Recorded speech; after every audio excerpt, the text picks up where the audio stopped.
আসসালামু আলাইকুম রহমতুল্লাহি বরকাতু। আশা করি সবাই ভালো আছেন। আমি আছি সাদিয়া আলম। প্রজ্ঞা স্কুল অ্যান্ড কলেজের পক্ষ থেকে সবাইকে জানাচ্ছি স্বাগতম। আজকে আমরা বাংলা বই পড়ব। বাংলা বই পাঠ করব আমরা আজকে ময়লার বাক্স।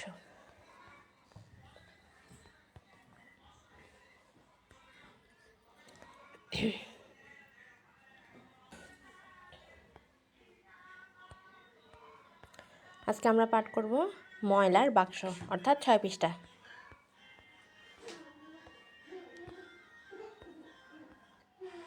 বিগত ক্লাসে আমরা বাকিগুলো পড়ে ফেলেছি। বিগত ক্লাসে আমরা পড়েছিলাম কি আমাদের কথা পড়া হয়েছিল, তারপর আমাদের পরিবার ও আমাদের প্রতিবেশী, এগুলোর শব্দার্থ শেখা হয়েছে, শূন্যস্থানও শেখা হয়েছে। তারপর সব প্রশ্নগুলো বলি এবং লিখি। তারপর বড় হয়ে আমরা কী হতে চাই সেগুলো পড়া হয়েছে। এখন যারা ক্লাসটি করেনি তারা অবশ্যই ক্লাসগুলো করে নেবেন। ইউটিউবে হলে ইউটিউব, ফেসবুক হলে ফেসবুকে। তাহলে আর কথা না বাড়িয়ে আমরা যাচ্ছি আজকে ময়লার বাক্স পড়তে। এখন ময়লার বাক্স মানে আমরা বুঝতে পারছি কি, ময়লা মানে যেগুলো আমাদের প্রতিদিন আবর্জনা জন্মে সেগুলোকে বোঝাচ্ছে কি ময়লা। আর বাক্স মানে হচ্ছে কি, যে একটা ঝুড়ি থাকে আমরা যেটাতে ময়লা ফেলে ওইটাকে বলা হচ্ছে বাক্স। তাহলে ময়লার বাক্স মানে হচ্ছে আমরা যেখানে ময়লা ফেলবো, যেটাকে আমরা ইংলিশে ডাস্টবিন বলে থাকি। তাহলে আমরা গল্পটা শুরু করি।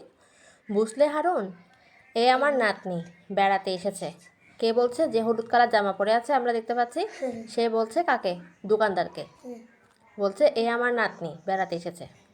এখন দোকানদার বলছে কি, কি নাম তোমার? ও বলছে আমার নাম রেবা।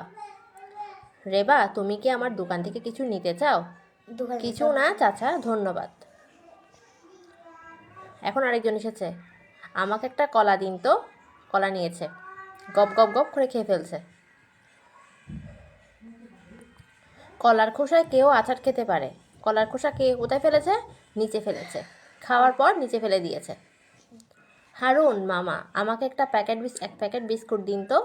এক প্যাকেট বিস্কুট খেয়েছে, কুট কুট কুট বিস্কুট খেয়ে ফেলেছে। সবাই দেখি যেখানে সেখানে ময়লা ফেলছে। কে চিন্তা করছে? রেবা। এখন আমরা 8 পৃষ্ঠাে যাই। হারুন মামা, আপনি কি 2টা বাক্স দিতে পারেন? কেমন বাক্স? 2টা বাক্স দিতে পারেন। কেমন বাক্স? কাগজের বড় বাক্স আর একটা কলম লাগবে। এখন ওকে দেওয়া হয়েছে কাগজের 2টা বাক্স। একটা কি লিখেছে? অন্যান্য ময়লা, কলার খোসা। এবার নিচে কি বসিয়ে দিয়েছে? অন্যান্য ময়লা, অর্থাৎ বিস্কিটের প্যাকেট, তারপর বিভিন্ন চানাচুরের প্যাকেট, যেটাই খাক না কেন, চকলেটের প্যাকেট সবগুলো ফেলবে কই? অন্যান্য ময়লাতে। আর যেটা কলার খোসা, ওখানেতে কলার খোসাতে ময়লা ফেলবে। এই বাক্সে কলার খোসা ফেলতে হবে আর এই বাক্সে অন্য ময়লা ফেলতে হবে। কে বলেছে? রেবা। আমাকে একটা কলা দিন চাচা। হারুন চাচা, খোসা ওই বাক্সে ফেলো খুকি, ওটা ময়লা ফেলার বাক্স। বাক্স ময়লা ফেলার বাক্স? ময়লা ফেলার বাক্স। একটা বুদ্ধি পেয়েছে। কে বলেছে? ওই যে মেয়েটি এসেছে সে বলছে একটা বুদ্ধি পেয়েছে। খানিক পর খাও। খানিক পর কি এনেছে? আরেকজন এসেছে, সে বলছে খানিক পর বলতেছে এই যে একটা বুদ্ধি পেয়েছি। ও ছাগল নিয়ে এসেছে। ছাগল এখন কি করছে? কলাটা খেয়ে ফেলছে। দারুণ কাজ হয়েছে, আমার দোকানের সামনে আর নোংরা হবে না। কে বলতে সেটা? দোকানের চাচা, হারুন চাচা। তাহলে আমরা এখন মিলকরণে দেখি। আচ্ছা, প্রথমত বলে আমরা এই গল্পটা পরে কি বুঝতেছি? আমরা যেখানে সেখানে ময়লা ফেলবো না, আমরা একটা নির্দিষ্ট জায়গায় ময়লা ফেলবো এবং একটা ঝুড়ি রাখবো এবং ওই ঝুড়িতে ময়লা ফেলবো। আমরা একটা বেডরুমে থাকতে পারি, তাহলে বেডরুমে আমরা বিভিন্ন কিছু খাই, কলা খেতে পারি, লিচু খেতে পারি বা চকলেট খেতে পারি। এখন এগুলো যেখানে সেখানে না ফেলার থেকে আমরা কি করব?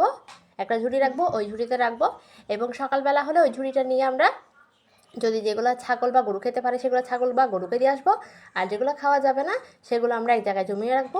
এবং যেমন প্যাকেটের বিভিন্ন কিছু থাকে ওই সব কিছু ফেলে এক জায়গায় ফেলে রাখবো। এবং সেগুলো যদি আমরা মৎস্য অধিদপ্তর বা কোনো অধিদপ্তরের কাজে বিক্রি করে দিই, যারা ফেরিওয়ালা বিক্রি করে, মানে বিভিন্ন ময়লা কাগজপত্র নিতে আসে ওদেরকে দিই, ওরা গিয়ে ওগুলা কোথায় দিবে? বিভিন্ন অধিদপ্তরের, মৎস্য অধিদপ্তর বা গরু মুরগির খাবার ওখানে দিবে, ওরাগুলো মিশ্রিত করে বিভিন্ন খাবার বানানো হয়ে থাকে এবং ওখানে কাজে লাগে যাবে। তাহলে আমাদের পরিবেশটা আর কি নোংরা হচ্ছে না।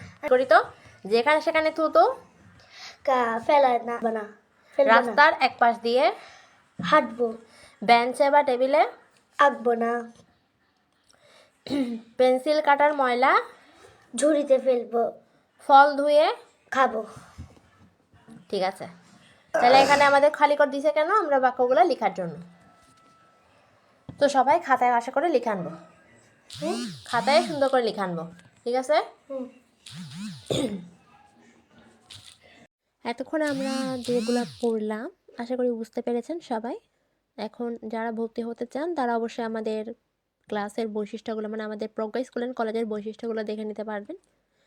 যেমন এখানে ভর্তি ফি ক্লাস অনুযায়ী জানানো হবে, অর্থাৎ আপনি কোন ক্লাসে ভর্তি হতে ইচ্ছুক, আপনি কি কেজি বা প্লাই নার্সারি বা 1, 2, 3, তারপর আপনি কি 6-এ নাকি 7-এ, এগুলো অবশ্যই ক্লাস রেকর্ডিং থাকবে।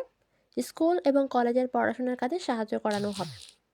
এখন আপনার স্কুলে পড়া কী দিয়েছে আপনি যদি বুঝতে না পারেন তাহলে অবশ্যই কী করবেন, এখানে মেসেজ দিয়ে জিজ্ঞেস করতে পারবেন। আপনাদের হোয়াটসঅ্যাপ গ্রুপও থাকবে। বেতন হবে মাস হিসাব করে, এখানে একেবারে অ্যামাউন্টটা দিতে হবে না। তারপর এখানে আছে আমাদের অধ্যায়ভিত্তিক টেস্ট, অর্থাৎ এখানে অধ্যায় যেটাই কমপ্লিট করানো হবে অধ্যায়টার মধ্যে টেস্ট পরীক্ষা নেওয়া হবে। তারপর হচ্ছে মাসিক টেস্ট। মাসিক টেস্ট মানে হচ্ছে এই যে আমরা এক মাসে কী কী শেষ করলাম, যেগুলো শেষ করলাম তার উপর একটা টেস্ট হবে। তারপর হবে ফাইনাল পরীক্ষা, যেটা আমাদের স্কুল পর্যায়ে বা কলেজ পর্যায়ে ফাইনাল পরীক্ষা হয়ে থাকে, ঠিক তার আগে করে আমাদের সব সিলেবাস শেষ করার পরে অবশ্যই কী হবে, একটা ফাইনাল পরীক্ষা হবে, যেটাতে আমরা এখানে পাশ করতে পারলে আমরা আশা করব আমরা আমাদের ফাইনাল স্কুলে গিয়েও পরীক্ষায় পাশ করতে পারবো। গ্রুপ সাবজেক্ট ভিত্তিক টিচার আছে এখানে, অভিজ্ঞ শিক্ষক দিয়ে ক্লাস পাঠদান করানো হচ্ছে। দুর্বল শিক্ষার্থীদের জন্য আলাদা গ্রুপের মাধ্যমে পাঠদান করানো হবে, অর্থাৎ হোয়াটসঅ্যাপ গ্রুপ এবং জুম অ্যাপে। তারপরে অ্যাসাইনমেন্ট দেওয়ানো হবে, অর্থাৎ আমরা যেই সাবজেক্টে পড়াশোনা করতেছি ওইটার বিভিন্ন অ্যাসাইনমেন্ট দেওয়া হবে। তারপর টেস্টের পর গার্ডিয়ানদের সাথে জুম মিটিং সমাবেশ, অর্থাৎ কার স্টুডেন্ট কীরকম এটা আলাদা ভিত্তিক মানে জানানো হবে সমাবেশ করে। ড্রয়িং শেখানো হবে। এখন যারা ড্রয়িং শিখতে চান, তারপরে বিভিন্ন হ্যান্ড স্টিচ শিখতে চান, এসব কিছু করলে আমার একটি শিল্পকলা পেজ আছে, সেখানে আপনারা যোগাযোগ করতে পারেন। হাতের কাজ শেখানো হয়, শিখতে চাইলে শিল্পকলা পেজ ফলো দিবেন এবং অর্ডার করতে চাইলে করতে পারেন, যেমন নকশিকাঁথা, বেডশিট, এসব কিছু। ঠিক আছে, আজকের মতো সবাই ভালো থাকবেন, সুস্থ থাকবেন। পরবর্তী ক্লাসে আমরা আবার হাজির হব।